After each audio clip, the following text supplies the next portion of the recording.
I tried over 30 books this year, and here's my ranking organized by genre. Starting with fantasy, this year for the first time, I read the Lord of the Rings trilogy by J.R.R. Tolkien. I liked the movies as a kid, but for some reason I went into the books not particularly excited. I started with The Fellowship of the Ring, and I was just immediately hooked into the story and adventure. There's a reason these are considered classics, and it immediately jumped up to being one of my favorite series. For me, they are an easy 5 stars. I also read The Hobbit for the first time. I had heard The Hobbit was more of a children's book, so I wasn't that excited going into it. I've learned my lesson, as this is one of my favorite books I've read. It felt similar to The Fellowship of the Ring, with Bilbo, Gandalf, and the dwarfs setting out on a grand adventure. 5 stars again. I also read Piranesi by Susanna Clarke. This is a whimsical fantasy book about a guy in a mansion with thousands of rooms. It's kind of a mystery/thriller and has been very popular in the booktube world. Unfortunately, I was pretty bored and didn't enjoy it very much. I'm not saying it's a bad book, just not for me.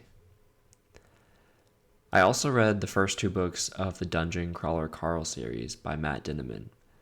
I really liked the premise of it, basically living in a Hunger Games style video game, but some of the humor and dark themes I just wasn't the biggest fan of, so I'll put these between the liked and not for me sections.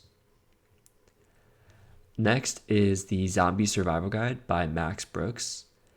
The idea of this one was more interesting for me than the actual execution. You get exactly what the title says, a survival guide with lists of recommended equipment and just pages and pages on different survival strategies. It got boring fairly quickly, though I did enjoy the end of the book, which was more in the style of World War Z. Overall, I'll put it in the not for me section. The final fantasy book I read was the classic The Lion, the Witch, and the Wardrobe by C.S. Lewis. This one was more of a children's book, yet I definitely enjoyed it, and it has similar vibes as The Hobbit, which makes sense as Lewis and Tolkien were friends in real life. I'll give it 4 stars. Okay, now on to sci-fi books. The first sci-fi book I read this year was Project Hail Mary by Andy Weir. I see why this one is so popular. It's a heartfelt, fun adventure, and I think it's a good intro to the genre. Some of the dialogue felt a bit out of place for me, but I'm excited to check out the movie when it comes out. I liked it. The next sci-fi book I read was Dune by Frank Herbert. I thought the world building was really cool, and I can see the influence it's had on the space opera/Star Wars genre. I did enjoy it, but it wasn't my favorite, so I'll put it in the liked section as well. I next read The Hitchhiker's Guide to the Galaxy by Douglas Adams. I know this one is a classic, and I did like it at first, but the humor is just so quirky. Humor is subjective, and unfortunately it didn't really click with me, so I did not finish this one. The next sci-fi book was All Systems Red by Martha Wells. The premise is about a security robot that travels with scientists to distant planets and protects them from whatever dangers are on that planet. This robot has hacked his governor module and is now independent and basically has a consciousness, so he continues to do his job. The only problem is that he is extremely socially awkward and doesn't understand human culture. So it's pretty funny to see him navigate that. I thought it was a really refreshing concept and a fun little story. I'll put it at the bottom of 4 stars. After that, I took out the next 3 books in the series: Artificial Condition, Rogue Protocol, and Exit Strategy. All of these books are very short novellas, and while they were pretty fun, the formula started feeling repetitive, and I didn't have as much interest as I did with the first book, so I'll put these 3 in the liked section. Okay, moving to biographies and memoirs. Again, these ratings are all based just on my reading enjoyment. So first is A Life in Parts by Bryan Cranston. I'm a big Breaking Bad fan. My wife even gifted me a personal video from Dean Norris, who played Hank on the show. It's Dean Norris here, man. How you doing? AKA Hank Schrader from Breaking Bad. This was a fun read on how he broke into acting and some fun behind the scenes moments from his time on Breaking Bad. 3.5 stars. Next is Shoe Dog by Phil Knight.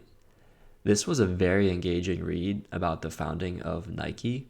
This book was just really well done, and it's one of my favorite business books. 4 stars. Titan, John D. Rockefeller by Ron Chernow. Rockefeller was the oil and train magnate in the late 1800s. This book was brutally detailed. It's a huge book, and I was 50 pages in, and I was just not excited to read further, so I did drop it.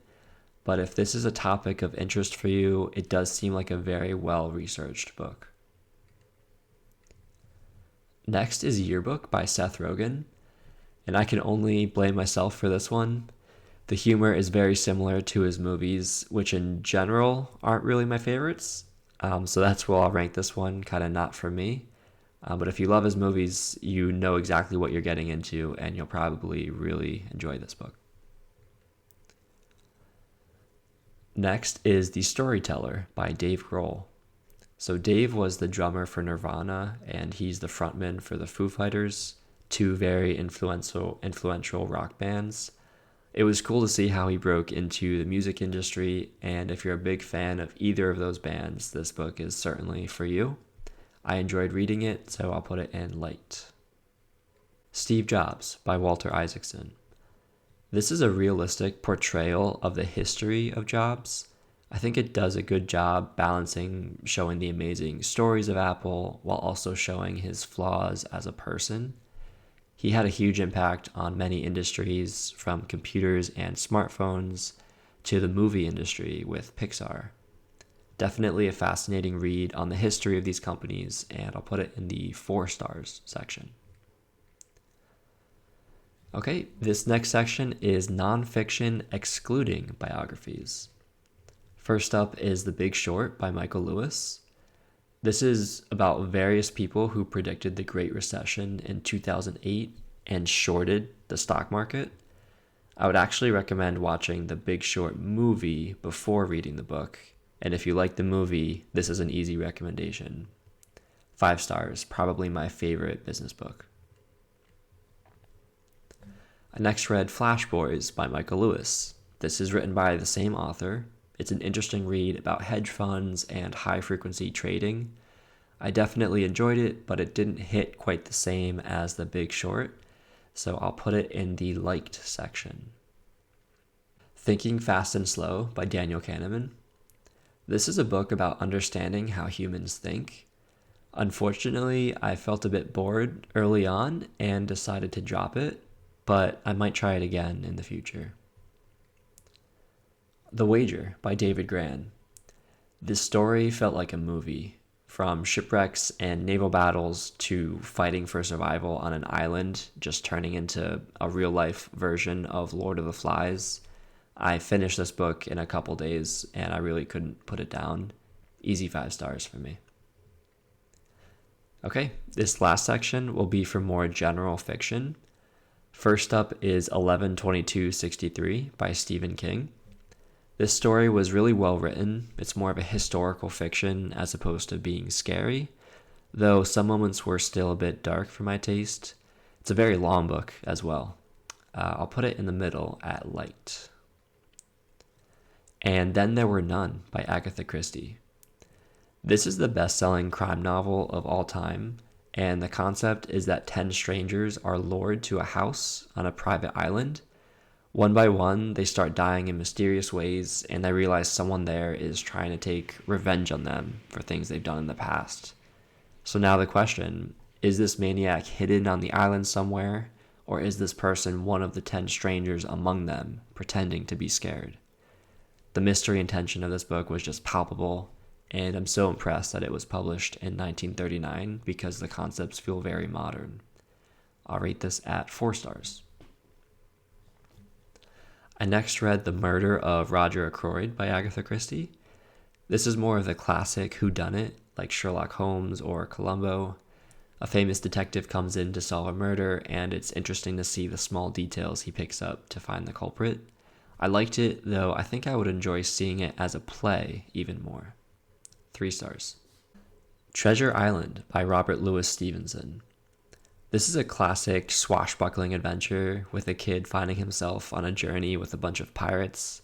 It was such a fun read, and I'm amazed that it was first published in 1883. I'm on the fence if this should be 4 or 5 stars. For now, I'll put it at the top of 4 stars. Okay, the final book was Lonesome Dove by Larry McMurtry. This is considered one of the quintessential Western novels in the same vein that Dune is for sci-fi and Lord of the Rings is for fantasy.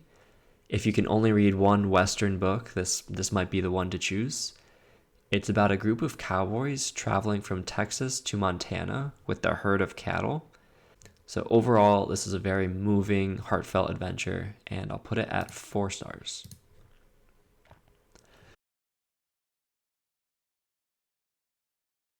So there we have it. This is my ranking for the books that I read in 2025. I'm curious if you agree or disagree with some of the rankings, and please let me know if you have any recommendations for other books I should check out.